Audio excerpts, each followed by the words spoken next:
We want to be free. The only freedom that you will ever find is freedom in God. The problem is when you're struggling with sin is that it just weighs on you. It makes you feel heavy. It makes you feel like you can't get over that hump. It makes you feel as that no matter what you do, it's just going to keep dragging you back. But we play with sin, right? Because it looks fun. The only freedom that Israel ever experienced was when they were wholeheartedly devoted to God. Not half-heartedly. Wholeheartedly devoted to God. So the first judge that God sent was a man named Othniel. He was the brother of Caleb. So he has like a reputation, and he's a good guy, and they liked him.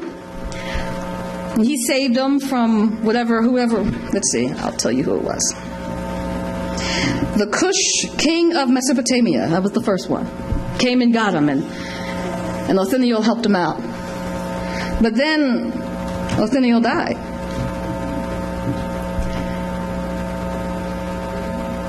And then here came Eglon, the fat king.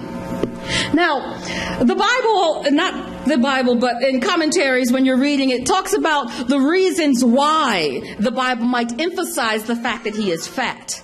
The fact that he is fat is emphasized by, or what's important about that is he no longer went to war. He was kind of like chilling.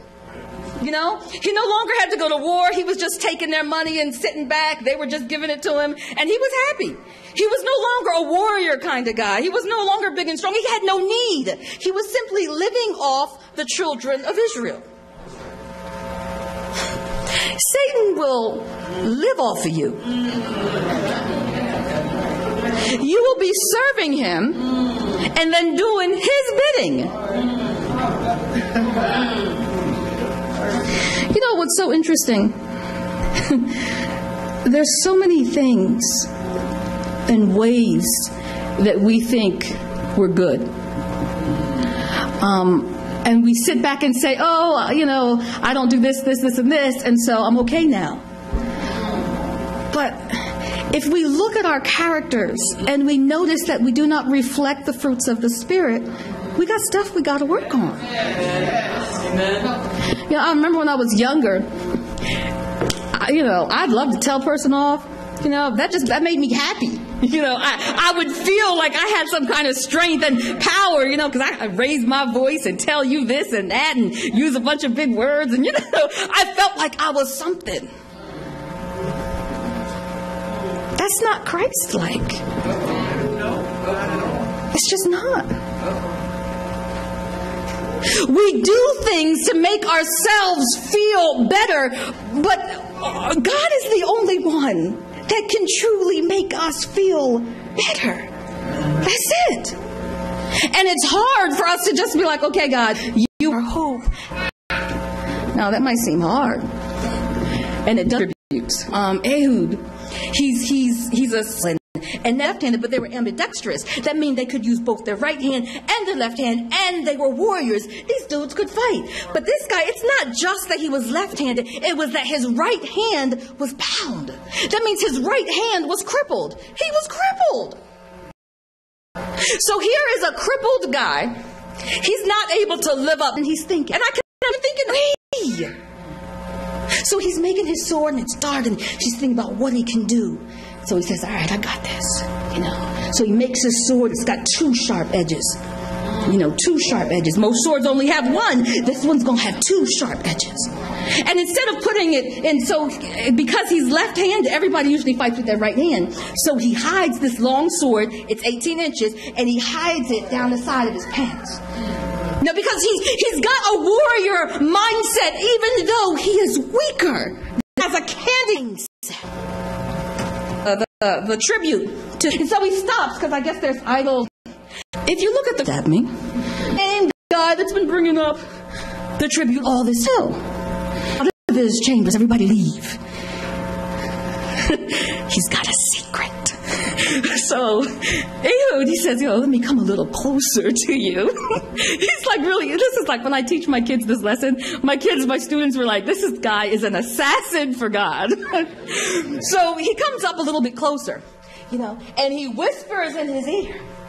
And he's whispering, and he takes the sword out, and he plunges it into the dude. Now, the king, sorry. He plunges it into the king, and it goes in so far that the fat of the man covers up the sword. So you can't even pull it out. It's just stuck in there. And the fat guy.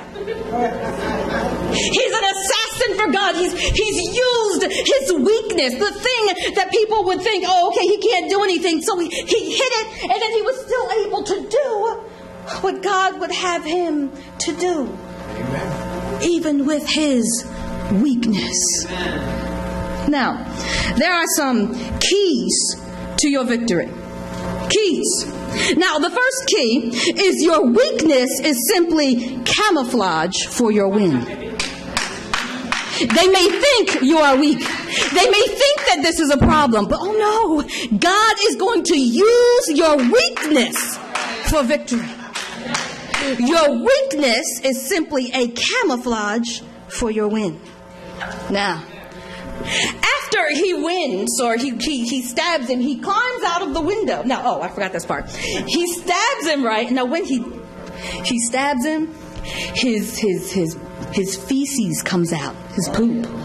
So it starts to smell. And so his soldiers, or the people outside the door, they're like, oh man, it really stinks. He must be using the bathroom. So they were waiting for him to finish using the bathroom. And while they were waiting, Ehud jumps out the window, and runs down to the Israelites. So finally, if it smelled, they finally open it up and realize, hey, he's been killed. They realize this. Now, with Ehud, he's down there with the people, and he tells them, I have killed the king. I've killed him. Because I've done this, now we can come together and we can kill all of the Moabites, and we can be victorious. So I want you to understand, your second key is victory for you is victory for someone else. Yes. Now, the problem that we often have is we are almost ashamed of the things that we have been through. And so we don't want to tell anyone. One young man, when he was going through his situation, he said to me, I want you to tell everybody to pray for me, because I really need help. And so after God blessed him and he went through his circumstances, and I said to him, hey, you need to tell people what God has done for you. He says, no, I don't want to tell anybody, because then people are going to look at me differently. He didn't want to share because people would look at him differently. They would say to him, hey, maybe I don't want to hang around you because I know what you've been through. He was afraid of that. But God has made you victorious so that others can see your victory and realize that they can be victorious too. Share your testimony. Stop being afraid of what others think of you. You have one God. Can't nobody else do anything for you. Your victory is someone else's victory. Point number 3 is that victory, and victory doesn't always smell good. Sometimes we have to go through situations that are bad. Sometimes it might be hard for us to go through it. Sometimes we have to say goodbye to people that we like in our lives, but we have to be victorious, and victory is sometimes not fun. It's not. But do you mean to be victorious? Yes. We want to be victorious. Whatever state that we are in, God can help us to win. Number 4, the enemy. Who's our enemy? Satan. The enemy is dangerous. Sin is dangerous. But it does not have to be deadly. Do you understand? Sin is terrible. Satan is terrible, but it doesn't have to be the end of you.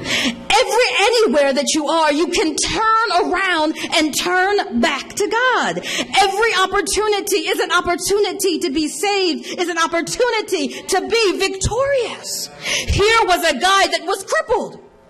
People looked at him, all you can do is take a tribute, but he still had a plan. He still knew that he was a warrior. Whatever you have experienced, you are still a warrior.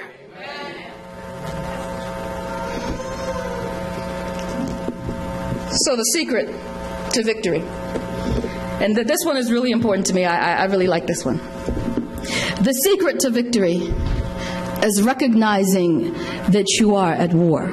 Right. Now, I always like fancy acronyms. That's just me.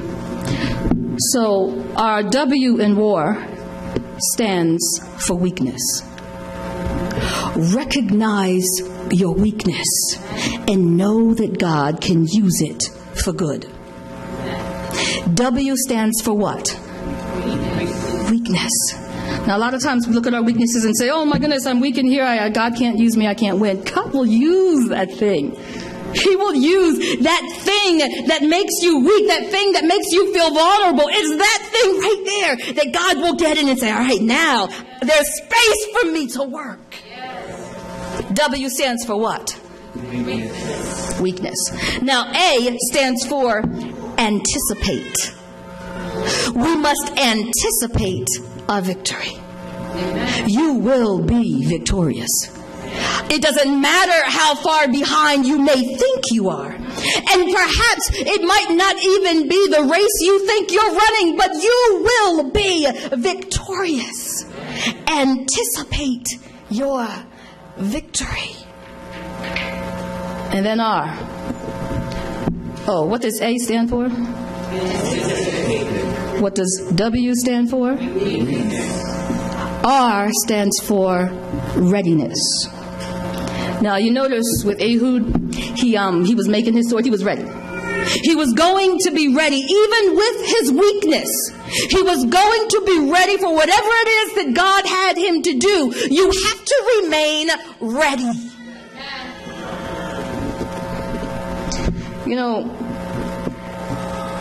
sometimes we fail to realize that Jesus is going to come.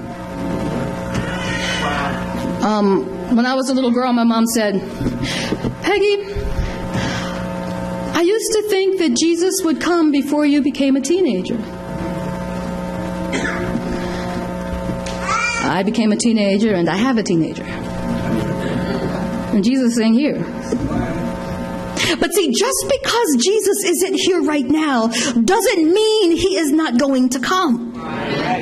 Not just that, but the minute that breath leaves our body and our chances are gone, that is it for you. That's right.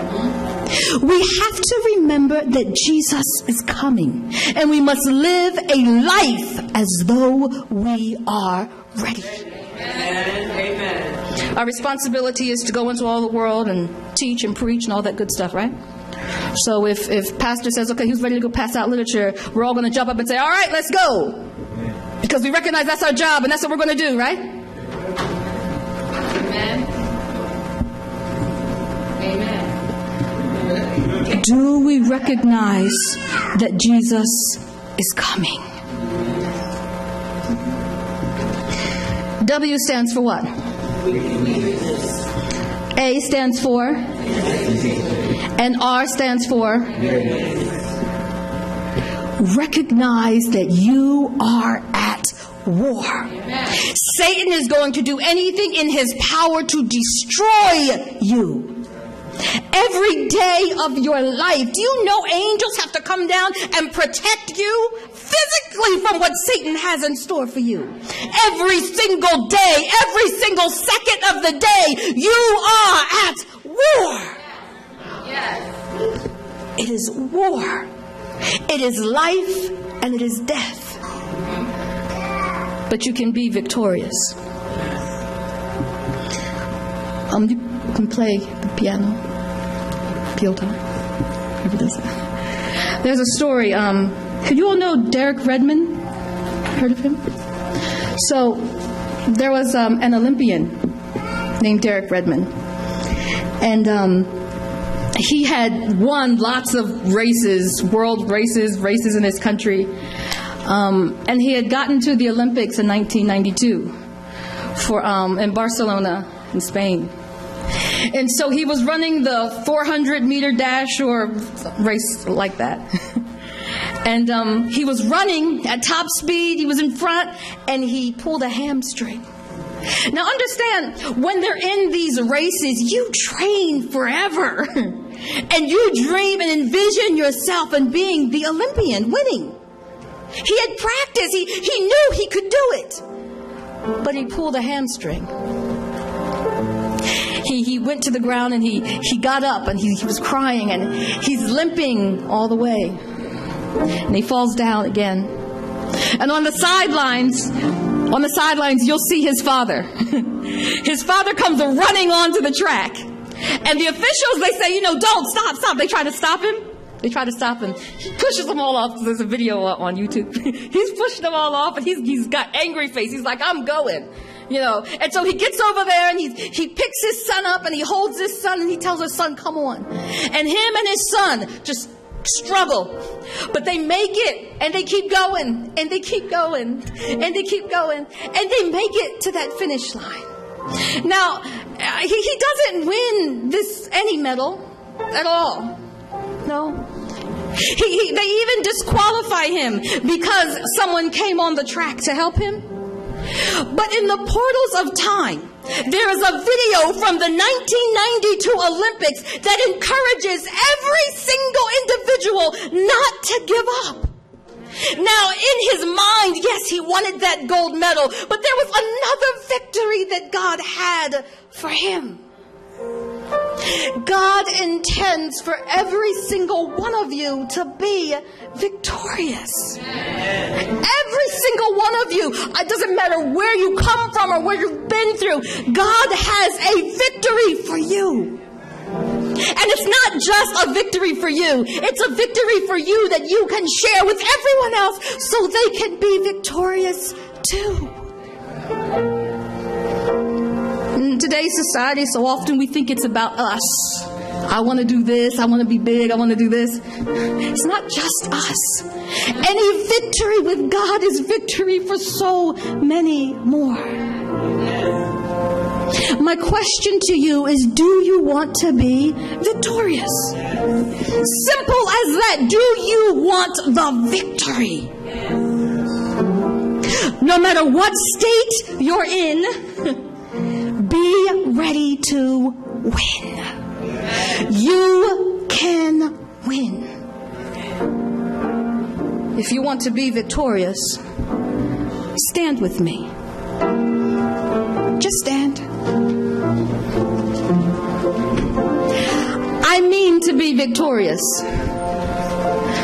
I'm not going to spell out my life story today, maybe one day, but not today. But no matter what I have experienced, I am determined to win. You can be victorious.